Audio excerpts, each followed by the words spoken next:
15 லட்சம் போடுறேன்னாரு உங்க பேங்க் அக்கௌண்ட்ல மோடி. போட மாட்டாரு. இதுக்கு மேல எதிர்பார்த்து பிரயோஜனமும் இல்ல. ஆனா அந்த பேங்க் அக்கௌண்ட் அவரும் காசு போடல. விக்கிற விலைவாசியில நமக்கும் சேர்த்து வைக்க முடியாது இல்லையா? கேஸ் சிலிண்டருக்கே எல்லாம் முடிஞ்சு போகுது.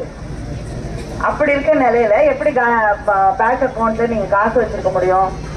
அந்த பேங்க் அக்கௌண்ட்ல பேலன்ஸ் கம்மியா இருந்தா, காசு கம்மியா இருந்தா அதுக்கு வேற பிடிச்சுக்கிறாங்க இல்லையா? உங்க காசை பிடுங்கிட்டு போறாங்க. அப்படி பிடுங்கின காசு மட்டும், ஏழை மக்கள் சாதாரண மக்கள்கிட்ட இருந்து பிடுங்கின காசு மட்டும் 21,000 கோடி. அவங்களுக்கு 15 லட்சம் கோடி கடன் ரத்து பணக்காரர்களுக்கு. ஆனா சாதாரண மக்கள்கிட்ட இருந்து 21,000 கோடி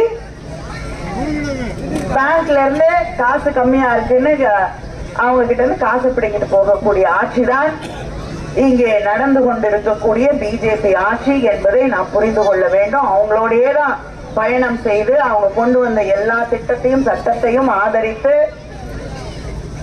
தமிழ்நாட்டுடைய உரிமைகள் எல்லாத்தையும் கொண்டு போய் பிஜேபியோட காலடியிலே வைத்த கட்சி தான் அதிமுக. அதனால 2 பேருக்குமே தமிழ்நாட்டில் இடம் இல்லைன்னு சொல்லக்கூடிய தேர்தல் இந்த தேர்தல். இதை தாண்டி 100 நாள் வேலை காங்கிரஸ் திமுக கூட்டணி ஆட்சி இருந்த பொழுது கொண்டு வரப்பட்ட திட்டம், சாதாரண சாமானிய ஏழை மக்களுக்கு, கிராமப்புறங்கள்ல இருக்கக்கூடியவர்களுக்கு வேலை வாய்ப்பு 100 நாளாவது வேலை கிடைக்கணுங்கிறதுக்காக கொண்டு வந்த திட்டம்.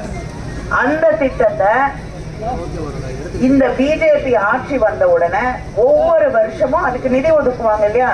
அந்த நிதியை குறைச்சிக்கிட்டே வராங்க. கடைசியில கிட்டத்தட்ட ஒண்ணுமே இல்லை அப்படின்னு சொல்லக்கூடிய அளவுக்கு கால்வாசியா நிதி ஒதுக்க ஆரம்பிச்ச பொழுது நாங்க கேட்டோம், இப்படி நிதி ஒதுக்குனா குறைச்சிக்கிட்டே வந்தீங்கன்னா எப்படி சம்பளம் கொடுப்பீங்க, வேலை கொடுப்பீங்கன்னு. தேவை என்றால் கொடுப்போம் என்றார் நிர்மலா சீதாராமன் அவர்கள். ஆனா இந்தியா முழுவதும், தமிழ்நாட்டுல மட்டும் இல்ல, இந்தியா முழுவதும் யாருக்குமே 100 நாள் வேலை கிடையாது. உங்களுக்கு 100 நாள் வேலை வருதா இல்லையா? எத்தனை நாள் வருது?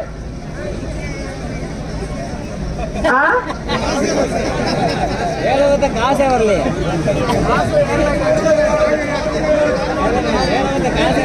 50 நாளா?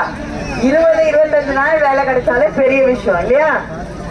இதுதான் நாடு முழுவதும் இருக்கக்கூடிய நிலை. வேலை கொடுத்தாலும் சம்பளம் கொடுக்க மாட்டாங்க. 4 மாசம் ஆச்சா சம்பளம் வந்து 6 மாசம் ஆச்சா சம்பளம் ஏறவே ஏறாது. ஏன்னா காசு நிதி ஒதுக்குனாதானே சம்பளம் போட முடியும். அதை போடல. ஏன்னா இந்த திட்டத்தையே பிஜேபி நிறுத்திவிட வேண்டும் என்று நினைக்கிறார்கள். வேற ஒண்ணும் இல்லை. செய்திகளை உடனுக்குடனும் துல்லியமாகவும் தெரிந்து கொள்ள சப்ஸ்கிரைப் பண்ணுங்க.